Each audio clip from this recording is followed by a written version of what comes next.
More now on the disappearance of Denise Pflum, a case dating back to the late 1980s. Gianna Toboni is a producer and correspondent for Vice News, and she's also the director of a new mini-series called Small Town Secrets, and she is with us tonight. Appreciate your time tonight. So what new details have you been able to uncover in your investigation as you focus in on the details of this case?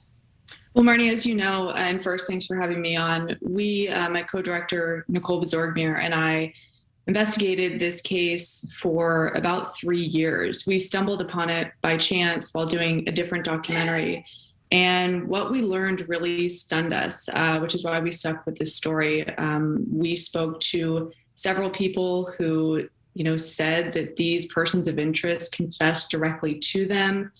We learned from one person that Denise's ex-boyfriend, his alibi, who this person was the subject of, he said none of it was true. We were able to investigate this while a confession, actually happened on camera, which is in the series. We approached all three persons of interest and were able to talk to them. At least one of those persons of interest, the sheriff's department hasn't even had a chance to sit down and talk to them. So those are just a few examples of some of the revealing things that you'll see in this series. Is there a theory that is in your mind tonight about what may have happened to Denise? So, you'll learn a lot by watching. My co-director and I, we still talk, every week after a few years of looking into this about what could have happened. We think that the confessions that we know about are some version of the truth, but I think that we're not sure exactly what happened. It's hard to know, unless one person responsible comes forward and really gives more detail than Denise's ex-boyfriend gave before he passed away. Let me ask you this. Do you believe that the killer is still out there free? I believe that people who were involved in Denise's disappearance and death definitely are still around.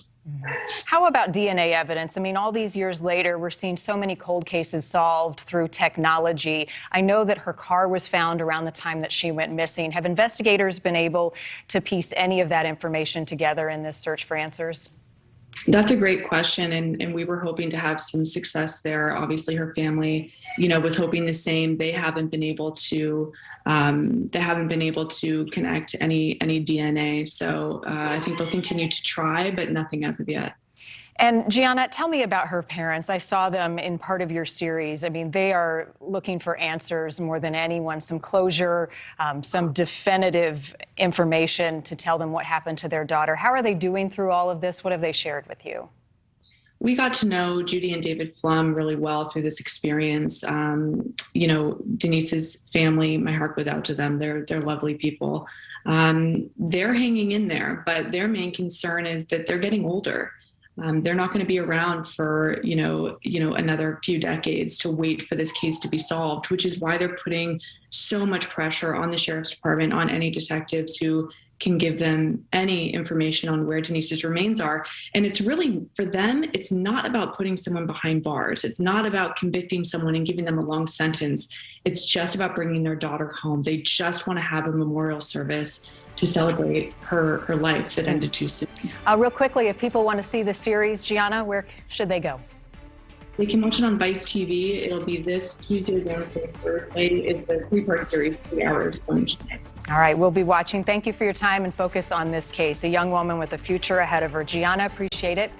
Thanks for watching. Click the red subscribe button below so you can get more of NewsNation's fact-driven, unbiased coverage.